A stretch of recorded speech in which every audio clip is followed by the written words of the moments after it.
হাওৰাঘাট নগৰৰ বাটপথৰ জৰাজীৰ্ণ ৰূপ পথৰ দুৰৱস্থাই জলাকলাপ খুৱাইছে সাধাৰণ ৰাইজক বৰশী মাৰি প্ৰতিবাদ কৰিলে অসম জাতীয়তাবাদী যুৱ ছাত্ৰ পৰিষদৰ হাওৰাঘাট আঞ্চলিকে কাৰ্বি আংলং জিলাৰ হাওৰাঘাট নগৰৰ প্ৰায়সমূহ বাটপথ প্ৰকৃত অৰ্থত যিমানখিনি উন্নয়ন হ'ব লাগিছিল সেয়া আজি কুপতি নহল নগৰখনৰ বহুকেইটা পথৰ অৱস্থাই বৰ্তমান শোচনীয় আজি হাওৰাঘাটত অসম জাতীয়তাবাদী যুৱ ছাত্ৰ পৰিষদৰ ব্যতিক্ৰমী প্ৰতিবাদ হাওৰাঘাটৰ ৰাজপথৰ বৃহৎ আকাৰৰ গাঁতবোৰত বৰশীৰে মাছ ধৰি কৰিলে প্ৰতিবাদ দিলে চৰকাৰ বিৰোধী শ্লোগান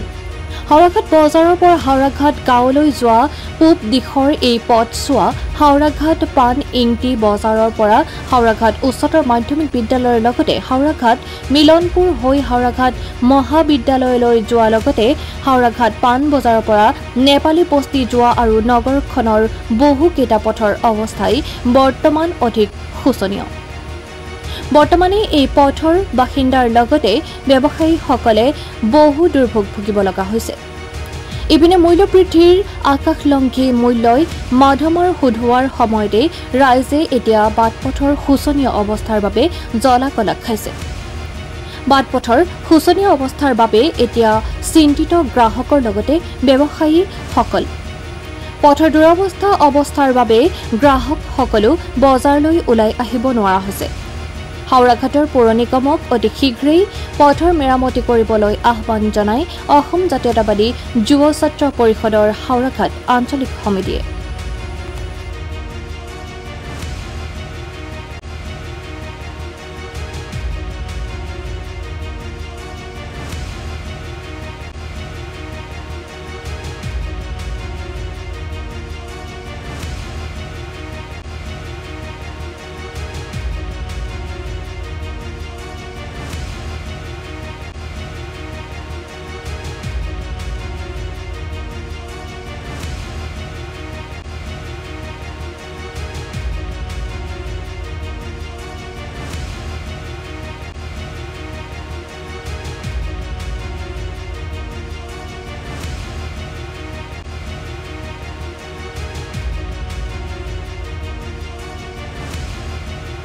হাওৰাঘাট আঞ্চলিক সমিতিৰ উদ্যোগত আজি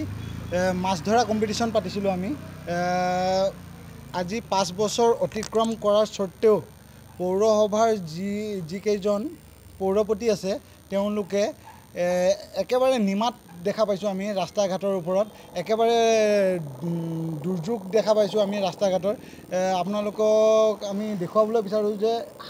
হাওৰাঘাট বজাৰৰ পৰা যোনটো ঘুগুৰানালৈ যোৱা ৰাস্তা তিলাইডাঙালৈ যোৱা ৰাস্তা তাৰ মাজমজিয়াতে এই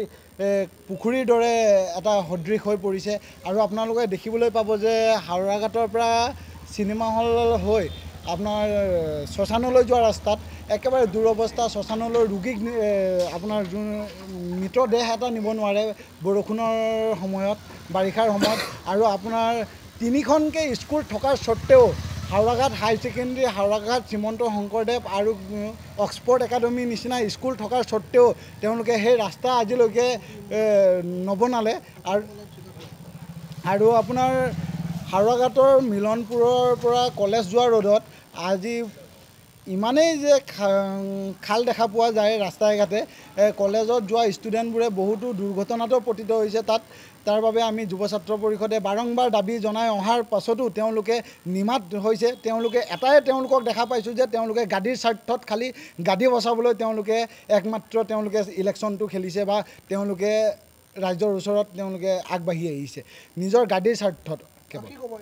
বিধায়ক আছে MSC আছে হয় বিধায়ক আৰু MSCক আমি বাৰংবাৰ জনাইছিলোঁ যে ৰাস্তা ঘাটৰ ওপৰত স্মাৰক পত্ৰ পৰ্যন্ত দিয়া হৈছিল তাৰ স্বত্তেও তেওঁলোকে নিমাত দেখা পাইছোঁ বিধায়কজনে এটা কথাই কোৱা শুনা পাওঁ যে বিধায়কজনৰ বোলে পুঁজি আনিব নোৱাৰে কিবা নোৱাৰে এইবোৰ মন্তব্য তেওঁৰ পৰা শুনিছিলোঁ সেইটো কাৰণে বিধায়কজনক আমি তীব্ৰভাৱে গৰিহণা দিছোঁ এনেকুৱা বিধায়ক আমাক নালাগে আৰু অনাগত দিনত যদি আমাৰ ৰাস্তা ঘাট যদি তেওঁলোকে সঠিক কৰি নিদিয়ে তেনেহ'লে তীব্ৰ গণতান্ত্ৰিক আন্দোলন কৰিবলৈ আমি বাধ্য হ'ম হাওৰাঘাটত ৱাৰ্ড কমিশ্যনাৰ কেজনে আজিলৈকে কেনে ধৰণৰ কাম কৰাৰ আপোনালোকে দেখা পাইছে একেবাৰে শূন্য তেওঁলোকৰ কামৰ নমুনা যদি আমি যদি ৰেটিং কৰিবলৈ যাওঁ তেনেহ'লে 0 10ৰ ভিতৰত একেবাৰে 0 দিব লাগিব আমি আপোনালোকে নেপালী বস্তিৰ ফুটপাথ চাবলৈ যাওক এটা কৃত্ৰিম বানপানীৰ সৃষ্টি হয় এজাক বৰষুণ দিলে এটা কৃত্ৰিম বানপানীৰ সৃষ্টি হয় আৰু এই চৰকাৰখনে কোনো পদক্ষেপ নলয় তেওঁলোকে বুজ ল'বলৈ যোৱা নাই মানুহৰ ঘৰত এই 4-5 দিন আগত খুব বৰষুণ হৈছে বৰষুণৰ ফলত মানুহৰ ঘৰত পানী সোমাই গৈছে আমাক ফটো পৰ্যন্ত দিছে আমি দেখুৱাবলৈ পাৰিম তেওঁলোকে কোনো পদক্ষেপ নলয় তেওঁলোকৰ গাঁৱৰ মানুহেও বহুতবাৰ স্মাৰক পত্ৰ দিছে তাৰ সত্ত্বেও তেওঁলোকে কোনো পদক্ষেপ লোৱা দেখা পোৱা নাই আমি অৱগত কৰিছোঁৱে যে তাত বহুতো ল'ৰা ছোৱালীৰ এক্সিডেণ্ট হৈছে দুৰ্ঘটনা হৈছে তাৰ পিছতো চৰকাৰখনে কোনো কাণসাৰ নিদিয়ে একাংশ